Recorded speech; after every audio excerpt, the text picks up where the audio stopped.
over here. He's just rinsing down the house. He's gonna be doing some house washing here on this vinyl.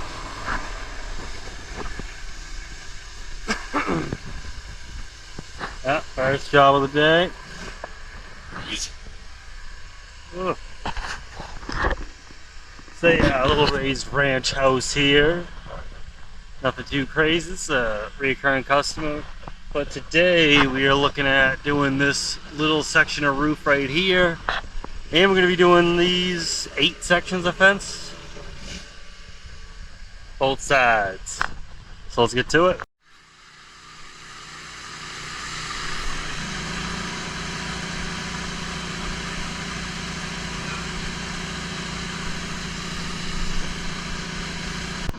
So yeah, let's get into this, guys. So we got this white vinyl fence here. Pretty standard, right? All regular caps on all the posts. And on the top here, it has the most annoying... Well, actually, no, I wouldn't say it is the most annoying. The most annoying is lattice. But this is very particular, and you definitely don't want to cut yourself short on doing pricing on this. Yes, it's just 8 sections of fence, guys.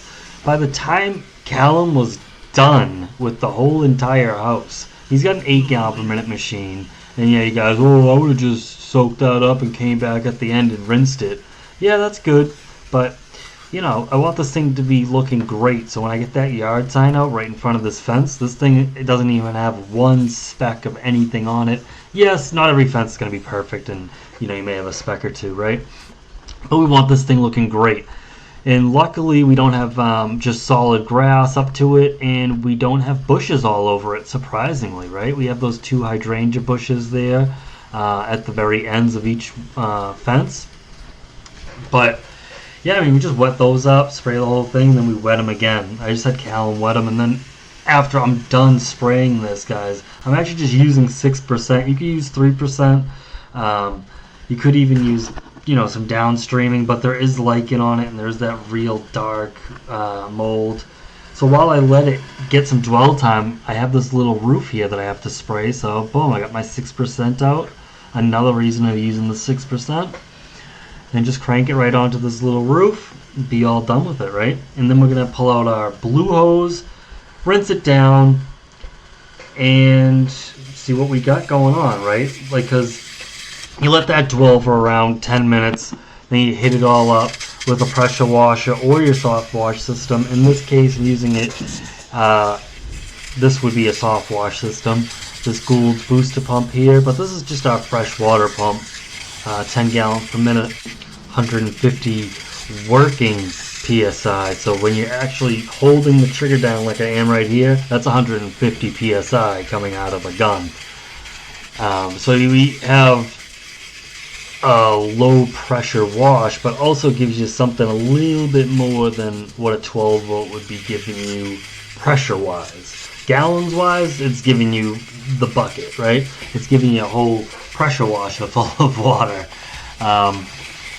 So yeah, I mean, it's just really being particular about all the lichen and all the molds and all these little crevices of these little pickets here, and then that horizontal bar going across, and you know, just going from one side to the other, trying not to get too much ADD doing it, right?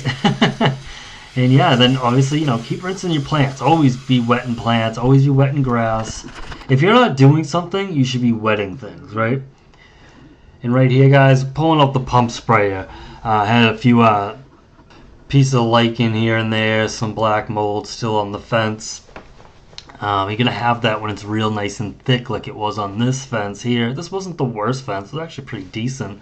Usually you got giant things of lichen, and you got to spray it down with your chemical, rinse it off, spray it down with your chemical, rinse it off, and it just takes very long.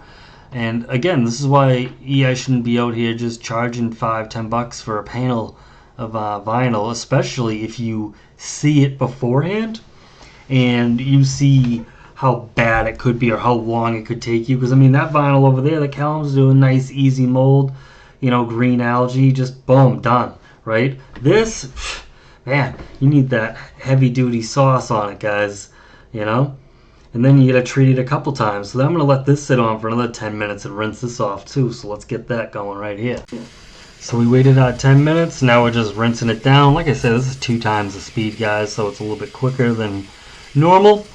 But now this fence is coming out beautiful.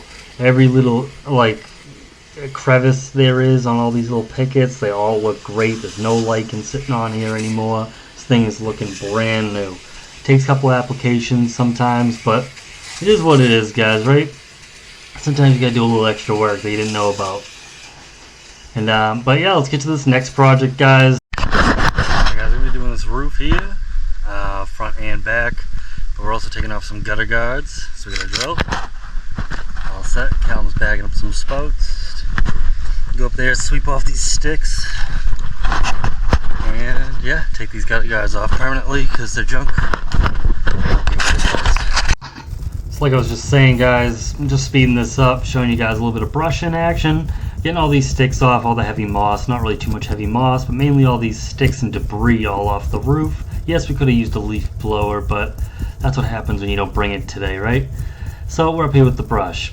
And these gutter guards, they were nailed under the shingles. So I ended up taking a razor blade and cutting it off, and the guy wanted to just leave 1 inch of the gutter guard there so he could flash the gutters afterwards. So we took a razor blade, went down the gutter guards, unscrewed it from the gutter, and sliced off mainly the whole thing, and just left that little inch there. As you can see, the gutters are open now, and now we're just blasting that out with our red gun.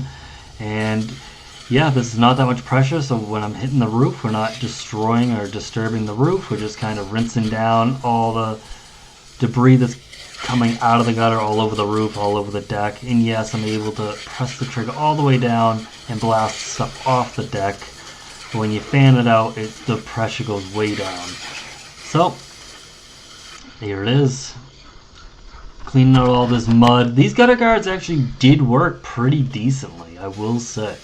I mean, you guys can tell these gutters are not jammed, right? But they still didn't work because gutter guards suck. And that's pretty much the story of gutter guards, guys. So let's get into this roof wash. We're doing cleaning out gutters with water and shitty gutter guards. Let's get into some real action, right?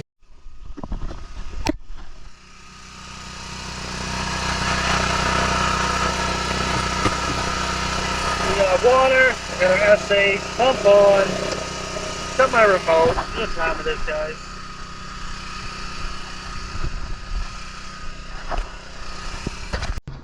So let's get started on this roof, guys. Right now we're at 5 times the speed. Obviously we're not going this quick, but yeah, we just I like to just trim out the roof sometimes. Sometimes I'm a little sporadic. I'll get a little ADD going on, right? We got Callum down there with that Gould's booster pump. So we got 2 booster pumps running off that generator. And yeah, we got this Suttner gun here, a little plastic gun a lot of the guys like to use in the soft wash industry. I like the thing as well.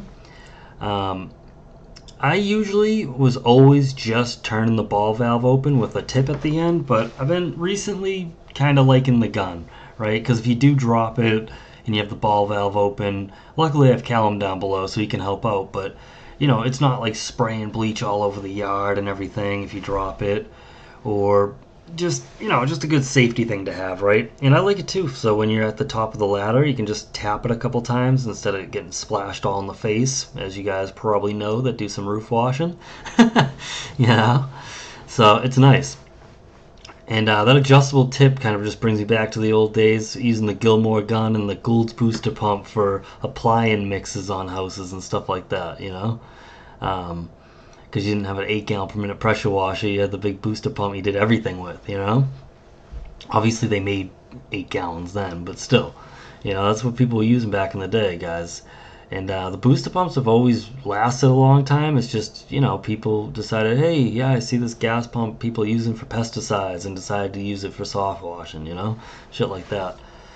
But it is what it is, guys. Everything's not really made for soft washing. Everything's going to break. We're all using bleach, guys. Your truck's going to break. It's going to get rusty. It's just inevitable, you know? Welcome to the soft wash game. But this is the end of this video, guys. We'll see you guys on the next one.